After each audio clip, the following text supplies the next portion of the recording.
ED के अफसर मुझे इंटरोगेट कर रहे थे और मैंने उनसे बोला कि देखिए, आपने मुझे यहां नहीं बुलाया, मैं यहां आया हूं। और आप जानते हो मैं यहां क्यों आया हूं? कहते हैं नहीं, मैं यहां इसलिए आया हूं क्योंकि मैं देखना चाहता हूं हिंदुस्तान के लोकतंत्र की हत्या कौन लोग कर रहे हैं।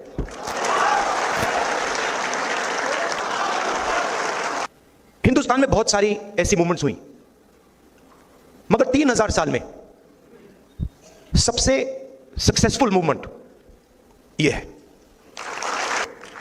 और मेरे माइंड में यह क्लैरिटी आ गई है कि इस देश में 90% लोगों को भागीदारी दिलवानी है और 90% लोगों के लिए एक के बाद एक दरवाजे खोलने हैं। मोदी जी राजा हैं, मैं सच बोल रहा हूं। मोदी जी प्राइम मिनिस्टर नहीं है, मोदी जी राजा हैं।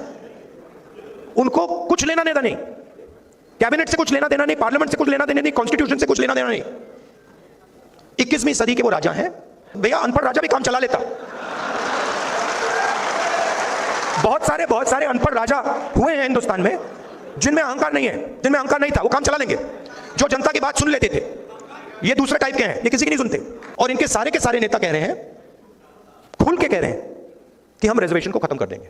और मैं खुल के कह रहा हूं, आप रिजर्वेशन को कभी खत्म नहीं कर सकते हो, क्योंकि रिजर्वेशन 90% की आवाज है। रियलिटी क्या है?